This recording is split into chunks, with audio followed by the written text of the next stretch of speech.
Shalom, salam jumpa dalam Rest Area. Suatu program di mana kita akan banyak diskusi, berbincang-bincang seputar perjalanan kehidupan kita, khususnya sebagai orang percaya. Dan saya percaya melalui program Rest Area ini, kita akan belajar banyak dan kita akan dibekali supaya kita bisa melanjutkan perjalanan kehidupan kita bersama-samanya dengan Yesus lebih baik lagi dan nama Tuhan dipermuliakan. Dan hari ini saya ditemani dengan kedua sahabat saya, hamba-hamba Tuhan yang luar biasa, yaitu yang pertama adalah Bapak Vincent Wijaya. Shalom Pak Vincent. Shalom Pak Firano. Pak Vincent ini seorang pengusaha, wah cuan nih kalau pengusaha, dan dia juga seorang hamba Tuhan melayani di marketplace bersama-sama dengan Full Gospel dan juga berkhotbah juga di banyak pelayanan di gereja-gereja. Dan juga saya juga ditemani oleh hambanya Bapak Pendeta Sudarmaji Said. Shalom Pak. Ya, salam. Pak Sudarmaji Said ini adalah seorang gembala sidang, hamba Tuhan, dan dia juga seorang pengajar di sekolah Alkitab. Dan hari ini kita akan banyak bincang-bincang melalui satu topik yang seru banget, khususnya buat anak-anak muda saat ini, yaitu yang berjudul Diselamatkan Tuhan Tapi Terjerat Pinjol. Wah, ini topiknya kok relevan sama saya Pak? Jangan-jangan saya terjerat Pak. Kita semua udah diselamatkan oleh Tuhan Yesus ketika kita terima Yesus pastinya Pak, iman kita, dan kita berjalan bersama-sama dengan Yesus melalui firman dan melalui kekudusan kita. Tapi nyatanya ini akhir-akhir ini kita melihat tren dengan tren informasi, teknologi yang semakin maju itu membawa banyak kemudahan. Nah, salah satu kemudahan yang kita bisa lihat adalah kemudahan untuk berhutang, pinjol gitu. Kemudahan ini juga yang mungkin kalau dulu ya, kalau kita mau utang ribet Pak, disurvei ABC KYC-nya ya gitu. Pak Vincent pasti ngerti banget. Tapi hari-hari ini kayak gampang banget. Tapi kalau kita lihat di berita-berita, itu banyak banget orang yang terjerat oleh pinjol ini. Dan juga banyak juga orang-orang, anak-anak Tuhan, orang-orang percaya yang mungkin awalnya nggak ngerti, mereka terjerumus, nggak bisa lepas, terjerat.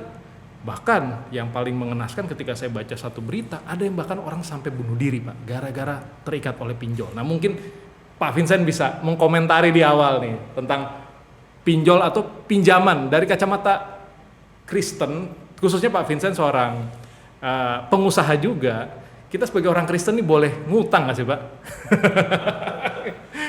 Iya. Memang pinjol ini sebuah keniscayaan, realitas yang dihadapi oleh generasi sekarang, khususnya generasi milenial dan Z. Yang ngomong bukan saya, yang ngomong adalah dari OJK, bahwa 60% ya kerugian yang diderita oleh pinjol adalah diderita oleh generasi Z dan milenial. 60% loh, berusia 19 sampai 24 tahun. Ya, mereka katakan berdasarkan survei, ya. Jadi ada datanya nih. Ada datanya, ada datanya. Jangan-jangan ada saya di situ Pak. Dan mereka mengatakan ini ada tekanan ekonomi, ada gaya hidup. Ya, ini menarik sekali, ada gaya hidup nih. Ada tekanan ekonomi, ya, ada gaya hidup, pressure, gaya hidup. Ya, kemudian ya lifestyle, ada menarik disebutkan di situ adalah hedonic treadmill. Hedonic treadmill. Treadmill itu kan buat lari, olahraga. Itu dia. Jadi maksudnya nggak pernah puas dari satu kemewahan kepada kemewahan yang lain. Okay. Padahal dia itu terbatas kemampuan keuangannya. Makanya pinjol itu tadi, pinjaman online, gampang sekali. Easy to borrow but hard to pay. Easy to borrow, gampang sekali minjemnya, satu hari cair, mungkin 1-2 hari, tapi bayarnya susah sekali. Ya. Nah, biasanya gini, ada juga istilah menarik sekali nih. Ini istilah anak-anak muda semuanya. FOMO, Fear of missing out. Fear of missing out. Oke. Ya. Satu lagi fear of people's opinion, FOPO. Wah. Jadi apa kata orang? Gimana? Gua nggak mau ketinggalan dong. Lagi ada iPhone baru nih, Iya. Pak. Masa saya nggak punya? Ada gadget yang lain, masa gua nggak pakainya gadget yang lama gitu loh. Ada konser, masa gua nggak ikut-ikutan. Ada tren pakaian yang luar biasa walaupun mahal, masa gua ketinggalan. Nah itu tadi, ada FOMO, ada FOPO. Itu yang menjerat mereka. Nah itu dulu komentarnya. Kira-kira seperti itu. Yang ngomong tuh bukannya saya. Ini Berarti Pak Vincent di sini menyampaikan ada satu tren yang Iya. terjadi khususnya buat anak-anak muda milenial, Gen Z. Yes. Itu karena mereka juga melek teknologi, gampang untuk pinjemnya, dan juga tapi sebenarnya ada sisi-sisi lain, yaitu tekanan-tekanan baik dari lifestyle, gaya hidup, ya, pressure itu ya, sehingga akhirnya mereka terjerat ke situ. Nah, saya tanya ke Pak Sudarmaji Said sendiri sebagai hamba Tuhannya nih, kira-kira menurut Pak Sudarmaji nih kalau ngomongin pinjaman atau ngutang lah gitu ya, dari kata Alkitab itu seperti apa Pak? Gitu. Ya sebenarnya hutang itu nggak dilarang asalkan mengembalikan gitu. Cuma kan kayak pinjol itu kan ada yang legal, ada yang illegal gitu. Ada yang bunga tinggi, ada yang bunga rendah gitu ya kan. Nah menurut saya orang pinjem itu bukan berdasarkan kebutuhan gitu. Orang pinjem itu memang karakternya mau pinjem. Saya punya rahasia sederhana bagaimana supaya seumur hidup kita nggak punya utang. Wah ini. Siapapun kalau dia percaya saya hamba Tuhan, saya nuruti nasihat saya sampai mati nggak punya utang. Itu dengan kata-kata sederhana aja. Wah ini menarik ini. Bagaimana supaya kita nggak punya utang? Jangan berhutang. Itu aja. Ya kan? Dan saya praktekkan loh. Tapi hutang budi kan bisa. Kalau hutang budi ya lain lah gitu. Saya waktu pacaran dengan istri saya bilang saya tidak mau punya istri punya hutang. Kalau punya niat punya hutang jangan jadi istri saya gitu. Dan saya konsisten, saya tidak mau gitu. Makanya anak-anak muda harus berpikir panjang karena nanti kalau orang sudah terlibat pinjol dan terjerat, nanti akhirnya merambah ke judi online, nanti ke investasi bodong. Akhirnya kita tertipu dengan tawaran-tawaran yang indah tapi nyatanya menjerumuskan kita gitu. Ini banyak nih, nanti jadi ada topik-topik selanjutnya ya pemirsa. Jadi ada judi online, investasi bodong. Nah, tapi yang saya tangkap adalah gini, berarti dari apa kata Pak Sudarmaji, sebenarnya di Alkitab sendiri ya, tidak ada secara eksplisit yang melarang, tapi juga atau juga memperbolehkan kita tuh untuk berhutang gitu Betul, ya. betul sekali. Jadi itu yang pertama, karena mungkin Pak Sudarmaji sebagai hamba Tuhan lebih gampang ngomongnya ya, tapi kita yang pengusaha mungkin ya namanya bisnis kadang-kadang kalau bisa uangnya muter pakai uang orang Pak, benar nggak Pak Vincent? Betul.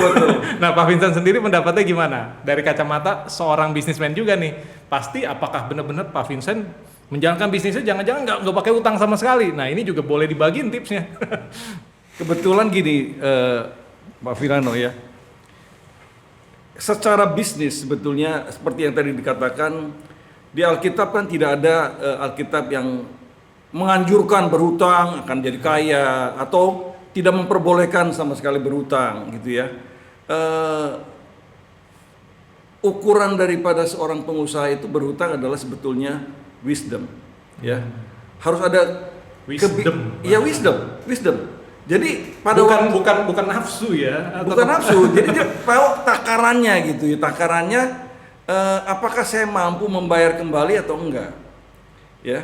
Bagi seorang pengusaha Kristen itu ukurannya adalah kalau hutang itu harus dibayar, hutang nggak boleh ditengking loh, hutang itu harus dibayar gitu. Tapi ukurannya ada juga diddoakan untuk pembebasan hutang-hutang itu kan. nah ini yang saya nggak setuju, maksudnya ada KKR bebas hutang gitu ya, yang miskin jadi kaya, enggak, itu Tetap harus dibayar, nggak bisa lari. Gini, kebetulan Pak Darmaji saya juga ada pengalaman bagaimana saya terjerat hutang, Pak. Benar, terjerat hutang, bangkrut, ya. Habis-habisan. Habis-habisan. Itu pada waktu krisis Krismon 1998, ya. Karena apa? Ingin cepat jadi kaya, ya, greediness. Greedy. Sebetulnya sumbernya itu ingin cepat jadi kaya, greedy. Kalau bisa utang, pinjam 2-3 bulan. Kebetulan saya ada di capital market, saham yang saya beli naiknya 3 kali 4 kali lipat. Jadi bayar sebulan 1,5% is nothing dibandingkan dengan kenaikan harga saham 100-200%. Tapi ya, berarti itu juga mempengaruhi yang saya tangkap motivasinya. Ya, jadi kalau tadi Pak Vincent sampaikan dari kacamata bisnismen, ya itu ada wisdom untuk berhutang. Karena kadang-kadang juga memang kan perputaran uangnya harus diatur, ya kan. Tapi kalau misalnya yang jadi masalah orang-orang yang terjerat pinjol ini, mungkin saya bisa bedakan adalah hutang produktif sama hutang konsumtif.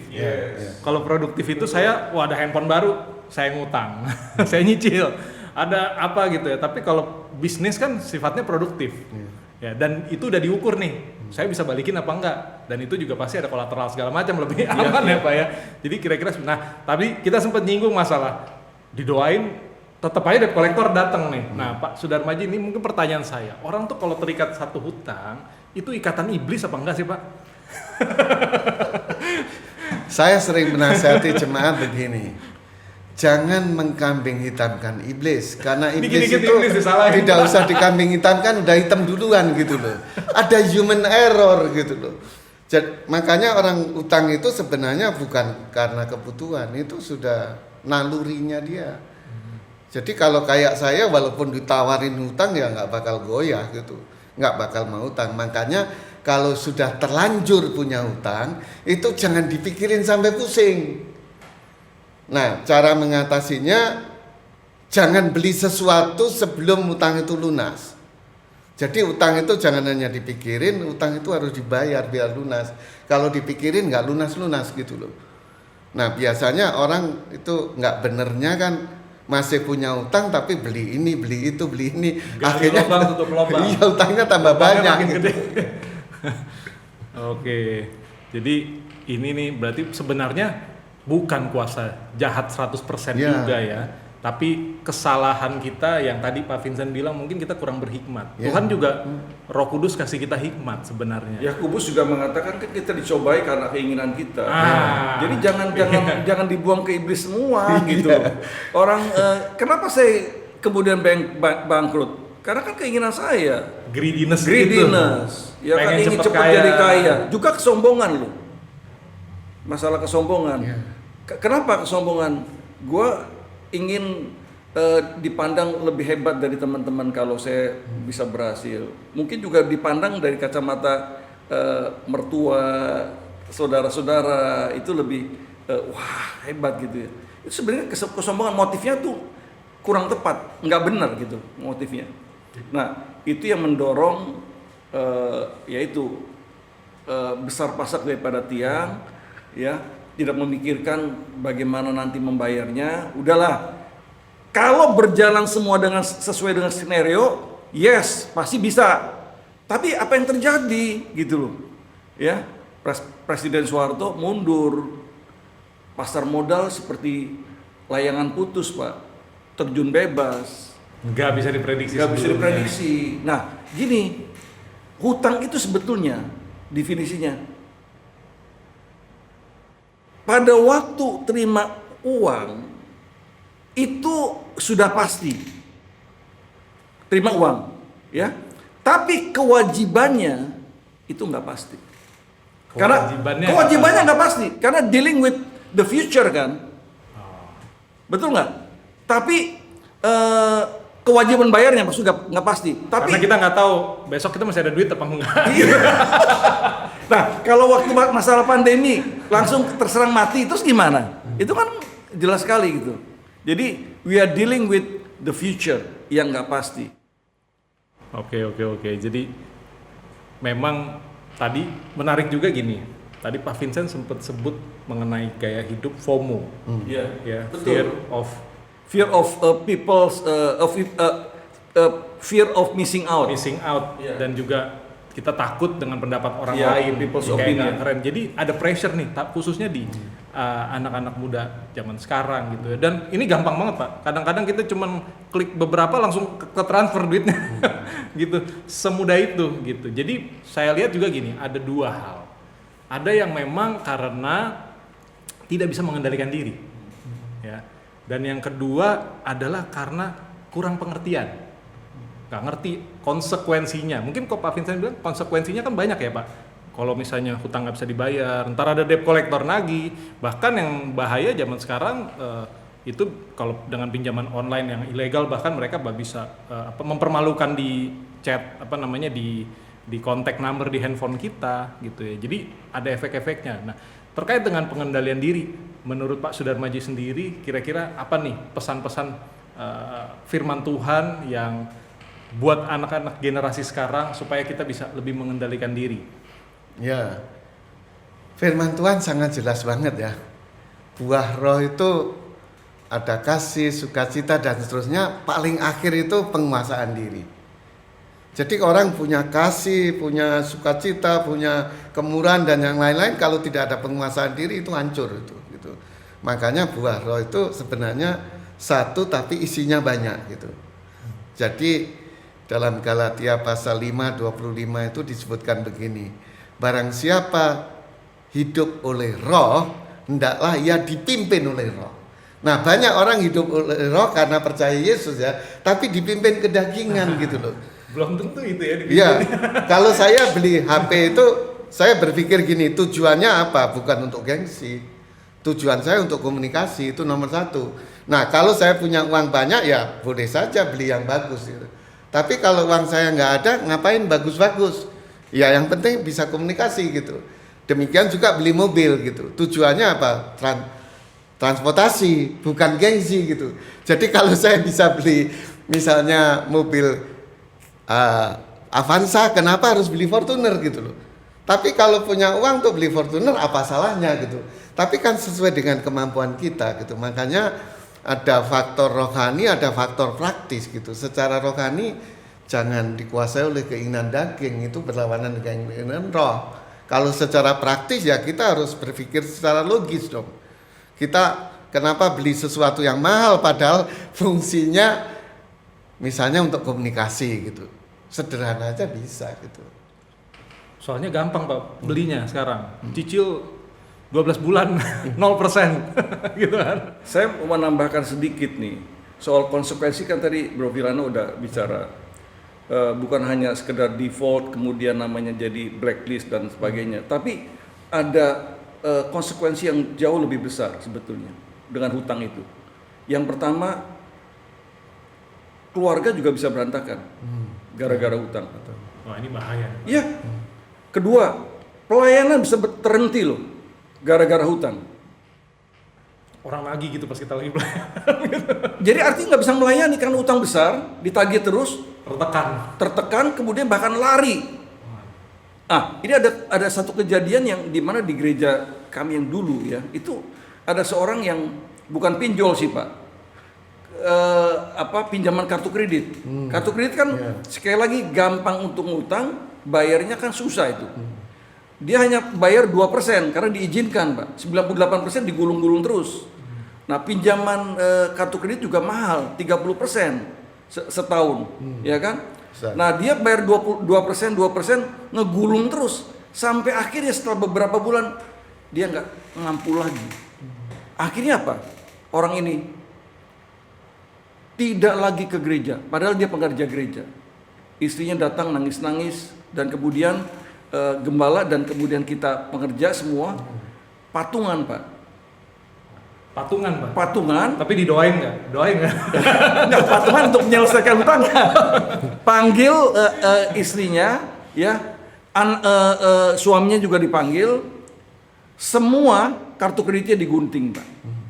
Ya, selesaikan hutangnya, dikasih uang 3 bulan untuk dia bisa berusaha untuk dapat pekerjaan. Udah, saya itu saya ingat persis. Gara-gara utang kayak gini, pelayanan terhenti. Nah, satu juga nih teman-teman kita nih Pak, teman teman di full gospel. Ya, kalau menurut saya sih kurang hikmat. Itu untuk usaha pakai pinjaman loan shark apa sih? KPA? Bukan KPA. Pinjam dari rentenir. Oh, rentenir. Rentenir. Bunganya 10% sebulan. Waduh. Udah. Karena nggak masuk akal. Ya. Pinjam 100 juta 10 bulan kemudian jadi 200 juta. Iya kan? Kan 10 bulan.